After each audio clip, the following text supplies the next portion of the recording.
juga sih.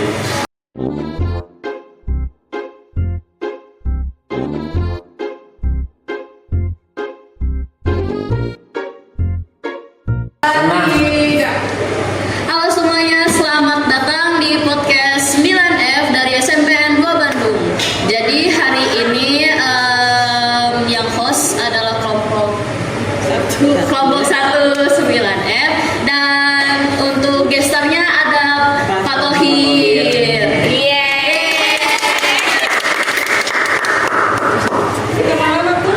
Oke, sebelum memulai podcast kita mau perkenalan terlebih dahulu.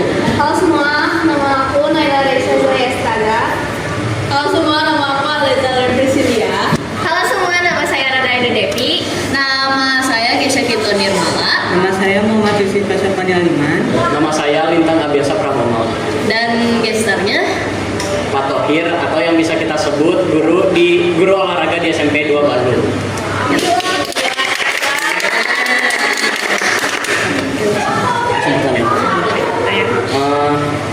Pertanyaan yang pertama, Pak, boleh ceritain dikit gak Pak, peran Bapak sebagai guru olahraga di SMP 2 ini? Ceritanya? Iya, ceritain aja Pak. Dongeng Pak, dongeng. Boleh singkat, Dongeng. panjang, apapun, senyamannya Bapak, Pak. Iya. Oke, cari ringannya masuk ke sini gitu. Iya. Iya. Atau jadi guru olahraga gimana sih Bapak? Biar lebih detail lagi gitu. Ketika masuk ke sini atau jadi guru olahraganya atau gimana nih? Jadi guru Yang olahraga. paling Bapak berkesan aja, Iya, yang Pak. paling berkesan. Iya, Pak. Ya sih. Gak apa-apa Pak, dongeng Dulu Pak. itu ya Pak Tohir sempat mengajar guru agama juga sih. Karena emang dulu juga Pak Tohir sempat kuliah 2 kali, namun yang pertama itu emang nggak tuntas gitu. Karena emang dulu di kuliah yang pertama itu Pak Tohir ngambil jurusan PAI ya, tarbiyah pendidikan.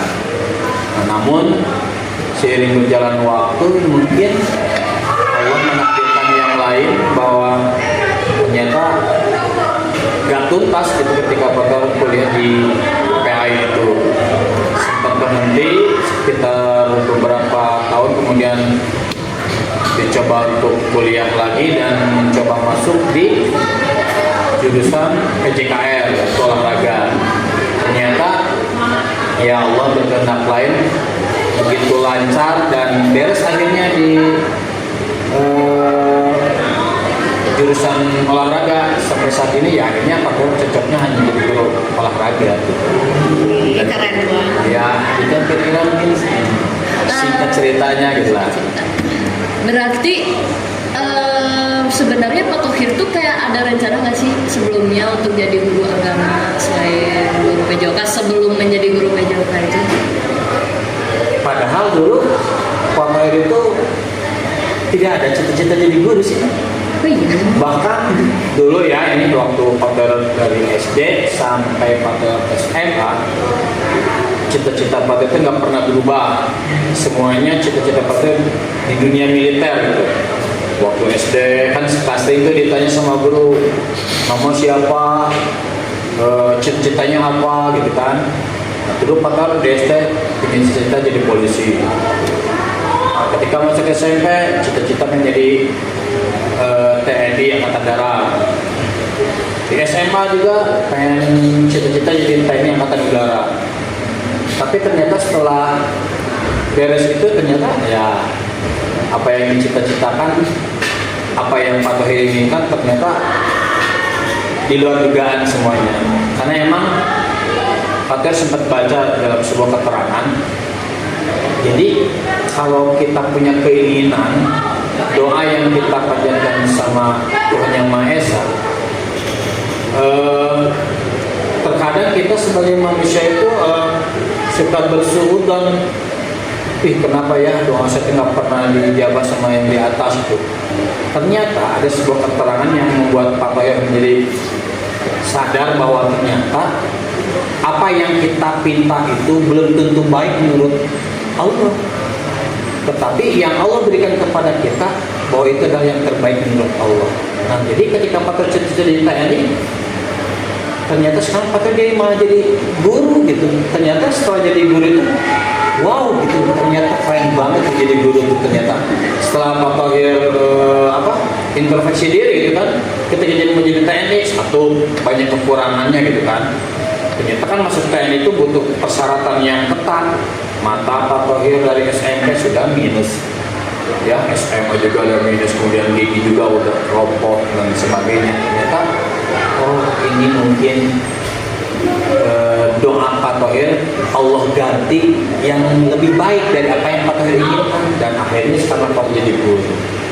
Ternyata jadi guru itu Masya Allah ya, keren banget gitu. Ternyata ya begitulah yang disebut pahlawan tanpa tanda jasa.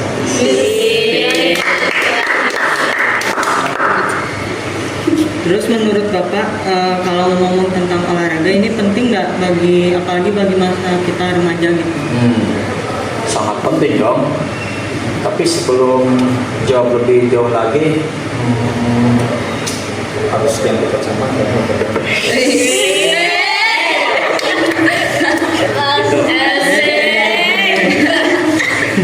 Jadi banyak yang tidak disadari, bahkan di sekolah-sekolah itu pelajaran olahraga itu dianggap sepele. Bahkan pelajaran olahraga itu dianggap tidak penting. Ataupun kayak gampang gitu ya. Padahal olahraga itu susah loh, kalau dari sisi materi-materi ya. Tapi banyak yang tidak disadari bahwa olahraga itu sangat penting. Kenapa? Coba kalian pikir, kalau kondisi kalian tidak bugar, tidak sehat, bisa nggak kalian beraktivitas? Tidak. Bisa. Bisa nggak kamu belajar dengan fokus dengan pelajaran yang lain? Kurang fokus. Iya. Pentingnya olahraga itu ya harus sangat penting. Kita wajib, kita harus namanya olahraga. Ngapain kita makan bergizi, tapi kita nggak ada aktivitas fisik olahraga gitu dalam minimal seminggu 3 kali gitu, jogging apa dan sebagainya, akan percuma juga gitu kan. Karena emang olahraga harus penting buat kesehatan tubuh kita. Gitu. Jelas kan? Jelas. Kacamata yang nggak jelas. Emang harus Kalau kayak diganti gini, gitu ya Pak? Gimana? Kacamatanya. Gimana? Emang harus diganti ya kacamatanya? Ya, biar kayak aja sih. Gayanya kece banget ya Pak ya? Ya, lagi. Ini coba ngikut-ngikutin ya? Iya dong. Kece juga nih. Ya, gak mau kalah aku sama Pak Thohir. Oke, jadi kan ini kan Pak Thohir kan selama jadi guru ini kan pasti mempunyai pengalaman menarik dong, kayak selama di sekolah di SMPN Bandung gitu. Nah, ada nggak sih sama murid-muridnya atau sama siapa gitu selama pelajaran PJOK ada momen lucu atau momen kayak kocak gitu, ada nggak? Ada sih. Cuman entah kenapa gitu ya. Cara Pater mengajar di PJOK itu kalau sama anak-anak itu, yang penting anak-anak itu nyaman, happy gitu kan, nggak tegang gitu. Jadi emang bawaannya Pater mengajar dengan anak itu pokoknya nggak dibawa tegang lah. Bukan galak juga, tegas harus, karena emang olahraga itu kegiatan fisiknya yang harus memang perlu dimonitoring terus. Kalau enggak kan namanya anak-anak kadang-kadang suka berlebihan gitu kan, kalau ada terjadinya kecelakaan dan sebagainya. Ya kadang-kadang kalau ada penemuan pembelajaran di lapangan ya adalah yang pecah-pecah gitu anak-anak terkait dengan materi juga gitu kan. Tapi buat Pak Thohir hal yang wajar gitu, kadang-kadang suka ada ketawa ya wajar dan lucu kelihatannya gitu. Karena emang anak-anak ada yang belum tahu, belum paham bagaimana ketika pembelajaran itu ya dengan materi-materi tertentu ya. Kadang-kadang kalau disuruh lari kan ada yang jatuh apa dan sebagainya kan. Karena emang ternyata di tingkat jenjang SMP pun ada beberapa anak yang emang motoriknya itu emang belum belum maksimal gitu. Kelihatan banget tuh ketika dengan materi sprint itu dari keseimbangan dan sebagainya. Kadang-kadang ada yang lari baru beberapa langkah dia karena posisinya nggak benar, yang ada tersungkur. Dibilang lucu, ketawa, dari ketawa yang jadi masalah dan dia terluka juga gitu. Ya itulah serba-serbi belajar olahraga di lapangan masih ada aja sih. Ada kendala yang lucu yang membekas diri jadi pelajaran gitu ya Pak? Iya gitu. Tapi diketawain juga sama teman-teman yang lain ya gitu kan. Kadang-kadang partner ketawa, kadang-kadang suka menyeret, jangan diketawain. Bahwa itu kan orang lain celaka, malah diketawain. Kamu ketawa di atas pendirian orang lain. Wah, gitu sih. Oke, menurut Bapak nih, pesan buat siswa yang kayak ngerasa capek atau malas lari, apa sih tips dari Bapak untuk kayak mereka jadi gak malas lagi gitu? Ya, namanya hidup itu pilihan. Kalau kamu pengen sehat, ya harus dilakukan yang namanya olahraga. Tapi kalau kamu pengennya mager, makan, tidur, main, makan, tidur, main, ya kamu siap-siap aja penyakit yang akan ada dalam tubuh kamu yang tidak kamu sadari. Nah, gitu aja sih pilihannya. Karena kalau kita mau baik, mau bagus, ya kita harus siap. Siap apa? Ya korban, harus berkorban itu, berjuang waktu, tenaga, pikiran yang harus kita gunakan, harus kita berjuang dong. Kalau olahraga capek, mana ada olahraga yang nggak capek? Semua juga capek.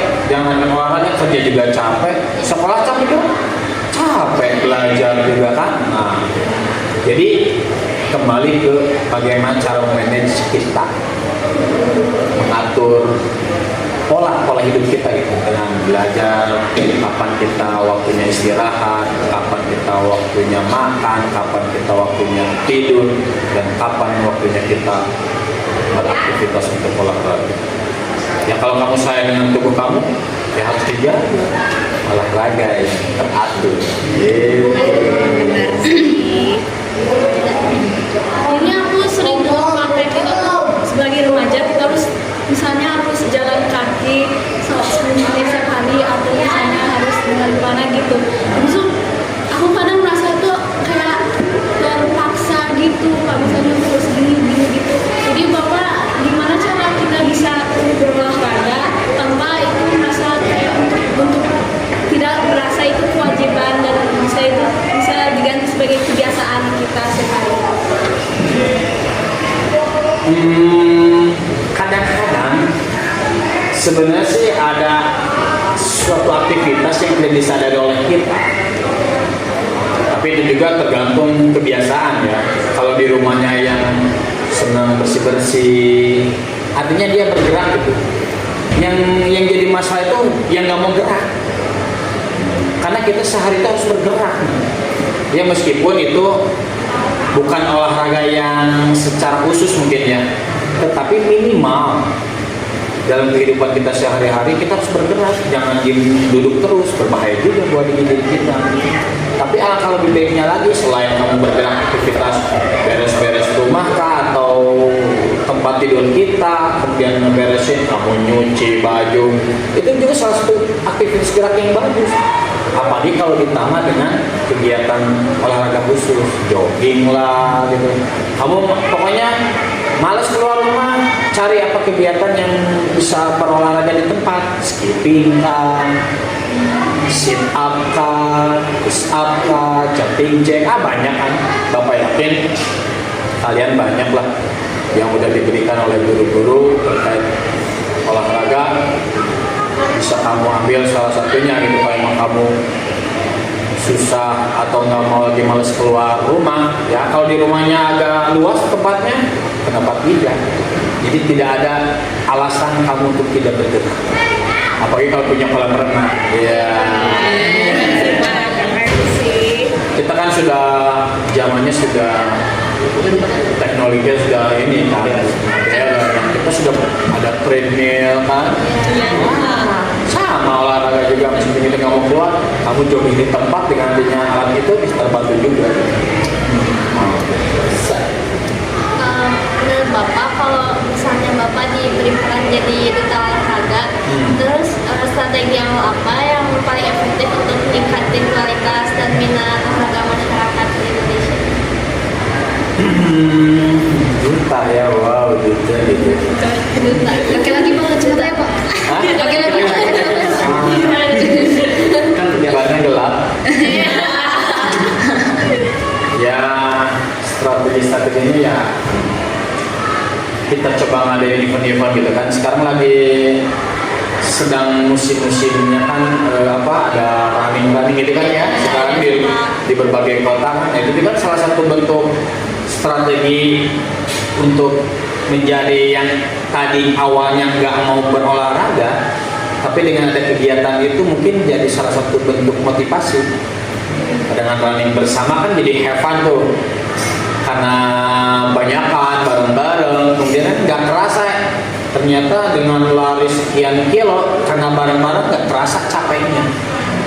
Nah itu salah satu bentuk kegiatan mungkin yang supaya minat untuk berolahraga itu gitu kan, dengan adanya mengadakan event-event kayak gitu. Apalagi kalau ada door prize apa dan gitu kan, itu menjadi sebuah salah satu bentuk apresiasi lah, penghargaan. Kalau kita berikan medali juga, meskipun semuanya dapat gitu kan, tapi kan senang gitu. Mungkin itu ya strateginya. Ngomong-ngomong event, Bapak ada nggak kayak event kayak Bapak mau bikin event sendiri gitu? Di sekolah ini atau di luar? Bikin di luar. Ya ada sih, kalau misalkan kita mau ngadain event futsal bisa antar SD kan, karena kita di jenjang SMP. Kalau kita ngadain event lomba gitu ya, pertandingan olahraga kan banyak kayak futsal, basket. Kita apalagi fasilitas sekolah kita kan lengkap gitu kan, lapangannya cukup lumayan, bisa badminton kita punya gor, pickleball kita punya gor, ada lapangan volley, ada lapangan basket. Kenapa tidak? Itu juga menjadi daya tarik buat sekolah-sekolah SD yang ada di Kota Bandung, biar mereka juga salah satu promosi juga kan. Oh ini ya SMP 2 ternyata wah lengkap juga fasilitas olahraganya. Iya dong, SMP 2 gitu loh. Jadi ngomong kayak event-event tuh kayak porak gitu kan? Porak termasuk gak sih? Ya mungkin tingkatannya beda mungkin ya. Kalau porak kan itu akan olahraga antar kelas aja kan, yang hanya di kita aja yang satu jenjang. Kalau kita ngadainnya, kita buat eventnya lebih besar lagi ya keluar gitu. Artinya keluar di sini kita mengundang sekolah-sekolah SD, baik swasta pun negeri yang lainnya gitu. Tingkat Kota Bandung dulu deh. Nanti kalau sukses kita lanjut ke tingkat provinsi, bisa eventnya lebih besar lagi, lebih luas lagi. Kalau misalnya bisa berhasil lagi, kita bisa mengadakan tingkat nasionalnya. Wah luar biasa, seluruh Indonesia. Semoga kecapai lah ya. Ya, mudah-mudahan ya. Itu kan Udah berapa